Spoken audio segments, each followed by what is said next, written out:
காஞ்சி வைகுண்ட பெருமாள் கோவில். காஞ்சிபுரம் நகரின் மையப் பகுதியில் அமைந்துள்ள வைகுண்ட பெருமாள் கோவில் திராவிட கட்டிடக்கலையின் மகத்துவத்தை உணர்த்தும் ஒரு தனித்துவமான கலை படைப்பாகும். இக்கோவில் திருப்பரமேச்சுர விண்ணகரம் என்ற திருப்பெயரால் அழைக்கப்படுகிறது. இது ஆழ்வார்களால் மங்களாசாசனம் செய்யப்பட்டு 108 திவ்ய தேசங்களுள் ஒன்றாகும். இந்த கோவில் அதன் தனித்துவமான மும்மாடக் கோயில் அமைப்பு, பல்லவ மன்னன் 2ஆம் நந்திவர்மனின் வாழ்க்கையை சிற்பங்களாக வடித்திருக்கும் அரிய கலை மற்றும் வரலாற்றுப் பெருமைகளால் முக்கியத்துவம் பெறுகிறது. இக்கோவில் ஒரு ஆன்மீக தலமாக மட்டுமின்றி பல்லவ வம்சத்தின் வரலாற்று ஆவணமாகவும் விளங்குகிறது. இது இந்திய கலை வரலாற்றில் ஒரு புரட்சிகரமான முயற்சியாக கருதப்படுகிறது. கோவிலின் வரலாறு மற்றும் மன்னர் 2ஆம் நந்திவர்மன், பல்லவ மல்லன். கட்டுமானம் மற்றும் காலக்கணிப்பு. வைகுண்ட பெருமாள் கோவில் பல்லவ மன்னன் 2ஆம் நந்திவர்மன், பல்லவ மல்லன் என்பவரால் கட்டப்பட்டது. இவர் பரமேஸ்வரவர்மன் என்றும் குறிப்பிடப்படுகிறார். இந்த கோவில் கிபி 8ஆம் நூற்றாண்டில் கட்டப்பட்டதாக வரலாற்றாசிரியர்கள் குறிப்பிடுகின்றனர். குறிப்பாக இக்கோவில் மன்னர் 2ஆம் நந்திவர்மனின் ஆட்சி காலமான கிபி 731 முதல் கிபி 796க்குள் கட்டப்பட்டுள்ளது. அறிஞர் ஹல்ஸ் என்பவரின் கூற்றுப்படி இக்கோவில் கிபி 690இல் கட்டப்பட்டிருக்கலாம் என்ற ஒரு கருத்தும் நிலவுகிறது. இருப்பினும் மன்னர் நந்திவர்மனின் ஆட்சி காலத்தின் போது இக்கோவில் கட்டப்பட்டது என்பதே பரவலாக ஏற்றுக்கொள்ளப்பட்ட தகவலாகும். மன்னர் 2ஆம் நந்திவர்மன், பல்லவ மல்லன். ஒரு விரிவான பார்வை. இக்கோவிலை கட்டிய மன்னர் 2ஆம் நந்திவர்மனின் வரலாறு தனித்துவமானது. அவர் பல்லவ வம்சத்தின் நேரடி வாரிசாக இல்லை. அவர் பல்லவ வம்சத்தின் மற்றொரு கிளை குடும்பத்தைச் சேர்ந்தவர். முந்தைய பல்லவ மன்னன் 2ஆம் பரமேஸ்வரவர்மன் வாரிசு இல்லாமல் இறந்ததால் நாட்டு அமைச்சர்களும் தலைவர்களும் புதிய அரசனை தேடினர். அவர்கள் தொலைதூர பகுதியில் இருந்த நந்திவர்மனை கண்டறிந்து 12 அல்லது 13 வயதே ஆன அவரை காஞ்சிபுரத்திற்கு அழைத்து வந்து அரியணையில் அமர்த்தினர். இந்த குலத்தொடர்ச்சி மற்றும் அரியணை ஏறிய விசித்திரமான வரலாறு மன்னரின் ஆளுமையையும் அவர் ஆட்சிக்கு வந்த விதத்தையும் ஆவணப்படுத்துகிறது. இந்த கதைக்கோவையே கோவிலின் சுவர்களிலும் சிற்பங்களாகவும் செதுக்கப்பட்டிருப்பது இதன் வரலாற்று முக்கியத்துவத்தை மேலும் அதிகரிக்கிறது. அவர் சுமார் 65 ஆண்டுகள் ஆட்சி செய்ததாக கல்வெட்டுகள் தெரிவிக்கின்றன. காஞ்சிபுரம் மற்றும் உத்திரமேரூர் கோயில்களுக்கு இடையிலான வேறுபாடு.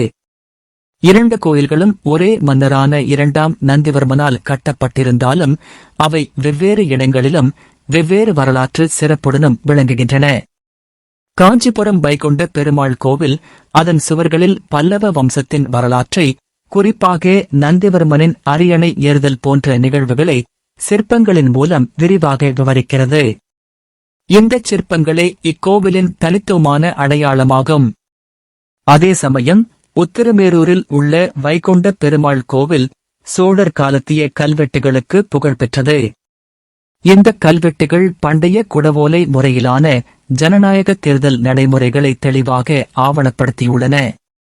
இந்த குடவோலை முறையே இந்திய பஞ்சாயத்துராஜ் சட்டத்திற்கு ஒரு முன்னோடியாக கருதப்படுகிறது. மேலும் இது உலக அளவில் பாராட்டப்பட்டுள்ளது. கட்டிடக்கலை சிறப்பு. கற்களில் செதுக்கப்பட்ட கலைப்படைப்பு.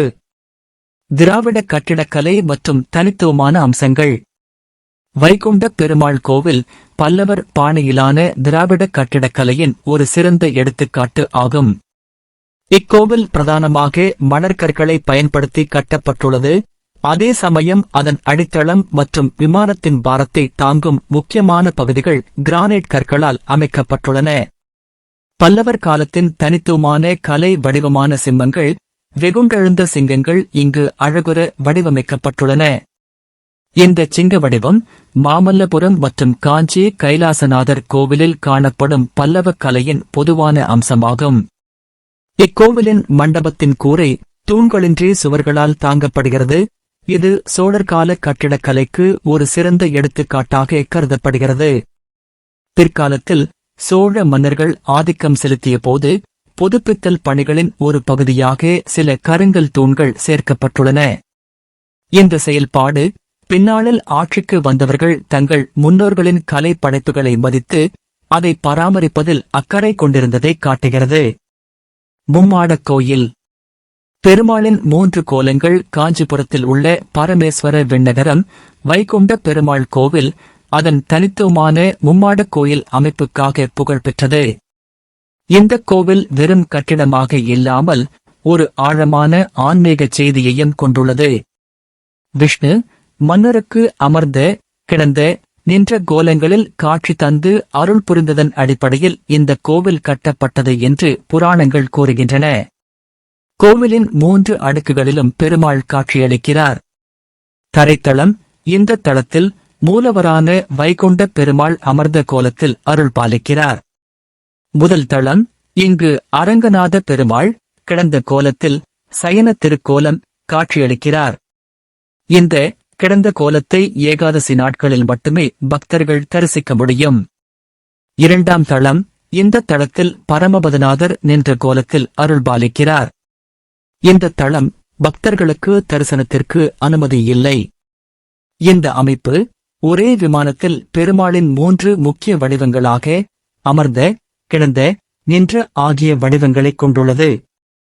ஆனால் அனைத்து வடிவங்களையும் அனைத்து நாட்களிலும் தரிசிக்க முடியாது என்பது குறிப்பிடத்தக்கது.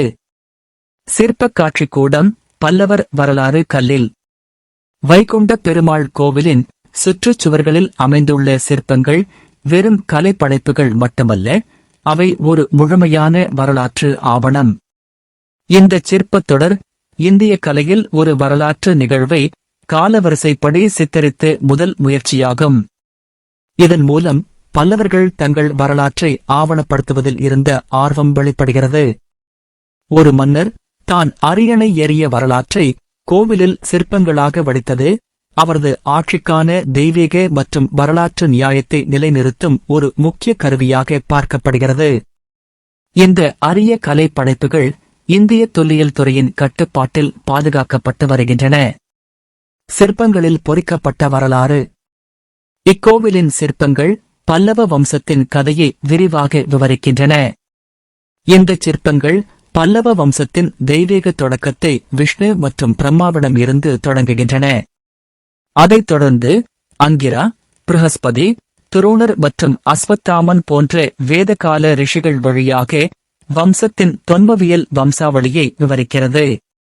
மேலும் பல சிற்பங்கள் பல்வேறு மன்னர்களின் முடிசூட்டு விழாவை விவரிக்கின்றன. இதில் இறுதி சிற்பம் 2ஆம் நந்திவர்மனின் அரியணை ஏறும் நிகழ்வை காட்டுகிறது. மேலும் கிபி 642இல் காஞ்சிபுரத்திற்கு வருகை தந்த சீன பயணி ஹியோன் சாங்கின் வருகையையும் ஒரு சிற்பம் தெளிவாக காட்டுகிறது. மற்ற சிற்பங்கள் போர்க்களக் காட்சிகள், வேட்டை நிகழ்வுகள் மற்றும் மன்னர் மக்களுக்கு நீதி வழங்குவது போன்ற நிர்வாக நிகழ்வுகளையும் சித்தரிக்கின்றன. இந்த சிற்பங்கள் பல்லவ மன்னர்களின் ஆட்சி முறைகள், அவர்களின் போர் ஆற்றல் மற்றும் கலாச்சார நிகழ்வுகள் குறித்து அரிய தகவல்களை வழங்குகின்றன. மூலவர் மற்றும் பிற தெய்வங்கள். வைகுண்ட பெருமாள் கோவிலின் மூலவர் வைகுண்டநாதன் அல்லது பரமபதநாதன் என்று அழைக்கப்படுகிறார். அவரது துணைவியார் வைகுண்டவல்லி தாயார் என்று அழைக்கப்படுகிறார். இக்கோவிலில் உள்ள மூலவர் மேற்கு நோக்கி அமர்ந்த கோலத்தில் பக்தர்களுக்கு அருள்பாலிக்கிறார். இக்கோவிலில் வைகாசன ஆகம விதிகளின்படி தினசரி பூஜைகளும் திருவிழா கால பூஜைகளும் நடத்தப்படுகின்றன. கோவிலின் நடை காலை 7:30 மணி முதல் மதியம் 12 மணி வரையிலும், மாலை 4:30 மணி முதல் இரவு 7:30 மணி வரையிலும் திறந்திருக்கும். 2ஆம் நந்திவர்மனால் கட்டப்பட்ட இதர கோயில்கள். காஞ்சிபுரத்தில் பல்லவர் காலத்தில் கட்டப்பட்ட பல சிவன் கோயில்கள் உள்ளன. இவற்றில் சில 2ஆம் நந்திவர்மன் காலத்தில் கட்டப்பட்டதாக கருதப்படுகிறது. காஞ்சி முக்தேஸ்வரர் கோயில். இது ஒரு சிவன் கோவிலாகும். பல்லவர் காலத்தில் கட்டப்பட்டது. இங்கு 2ஆம் நந்திவர்மனின் காலத்தைச் சேர்ந்த கல்வெட்டுகள் காணப்படுகின்றன. இந்த கோயிலின் மூலவர் முக்தேஸ்வரர் மற்றும் இங்குள்ள அம்மன் பெயர் பார்வதி தேவி. ஒரு பக்தர் இங்கு தவம் செய்து முக்தியடைந்ததால் இத்தலத்திற்கு முக்தேஸ்வரர் என்ற பெயர் வந்தது என்று நம்பப்படுகிறது. காஞ்சி மாதேங்கேஸ்வரர் கோயில். இது காஞ்சிபுரத்தில் உள்ள மற்றொரு சிவன் கோயில். பல்லவர் காலத்தின் பிற்பகுதியில், அதாவது 8ஆம் நூற்றாண்டின் இறுதியில் கட்டப்பட்டது என்று நம்பப்படுகிறது. இந்த காலகட்டம் 2ஆம் நந்திவர்மனின் ஆட்சி காலமாகும்.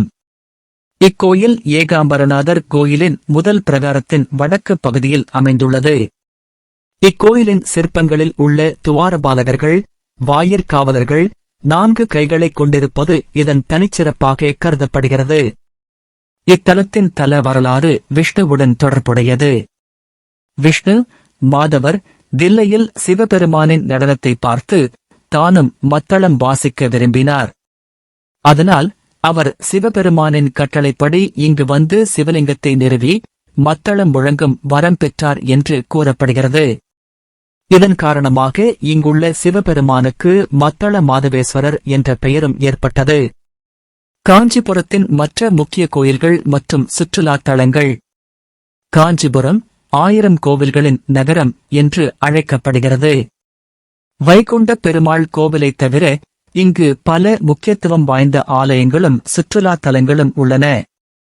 புகழ்பெற்ற ஆலயங்கள். கைலாசநாதர் கோயில். இது காஞ்சிபுரத்தின் பழமையான கற்கோவில். இது பல்லவ மன்னன் 2ஆம் ராஜசிம்மனால் 7ஆம் நூற்றாண்டில் கட்டப்பட்டது. அதன் மணற்கல் வேலைப்பாடுகளுக்கும் திராவிடக் கட்டிடக்கலைக்கும் புகழ்பெற்றது. ஏகாம்பரநாதர் கோயில் பஞ்சபூத தலங்களில் ஒன்றான இது பூமிக்குரிய தலமாக கருதப்படுகிறது. 25 ஏக்கர் பரப்பளவில் அமைந்துள்ள இக்கோவிலின் கோபுரம் 57 மீட்டர் உயரம் கொண்டது. இது தென்னிந்தியாவின் உயரமான கோபுரங்களில் ஒன்றாகும். காமாட்சி அம்மன் கோவில் 51 சக்தி பீடங்களுள் ஒன்றாக கருதப்படும் இக்கோவிலில் அன்னை காமாட்சி பத்மாசன கோலத்தில் வீற்றிருக்கிறார். இது காஞ்சிபுரத்தின் இதயம் என்று அழைக்கப்படுகிறது. வரதராஜ பெருமாள் கோவில். இதுவும் ஒரு திவ்ய தேசமாகும். இந்த கோவிலில் 40 வருடங்களுக்கொருமுறை தரிசனம் தரும் அத்திவரதர் மற்றும் தேவராஜ பெருமாள் வீற்றிருக்கின்றனர். உலகளந்த பெருமாள் கோவில். இந்த கோவிலின் ஒரு தனித்துவமான அம்சம், ஒரே வளாகத்திற்குள் 4 திவ்ய தேசங்கள் அமைந்துள்ளன. அவை: திரு ஊரகம். இங்கு மூலவர் உலகளந்த பெருமாள் திரிவிக்கிரமன் திரிவிக்கிரம கோலத்தில் காட்சி தருகிறார். இதுவே கோவிலின் முக்கிய சன்னதியாகும். திருகாரகம். இங்கு மூலவர் கருணாகர பெருமாள் காட்சி தருகிறார். திருகார்வானம். இங்கு மூலவர் கள்வர் பெருமாள் காட்சி தருகிறார். திருநீலகடம். இங்கு மூலவர் திருநீலகத்தான் ஜெகதீஸ்வரர் காட்சி தருகிறார். இந்த 4 கோவில்களும் ஒரே வளாகத்திற்குள் அமைந்துள்ளதால் பக்தர்கள் ஒரே இடத்தில் 4 திவ்ய தேசங்களை தரிசிக்கும் வாய்ப்பை பெறுகின்றனர். இந்த அம்சம் தமிழ்நாட்டில் உள்ள மற்ற வைணவ கோவில்களில் மிகவும் அரிதானது.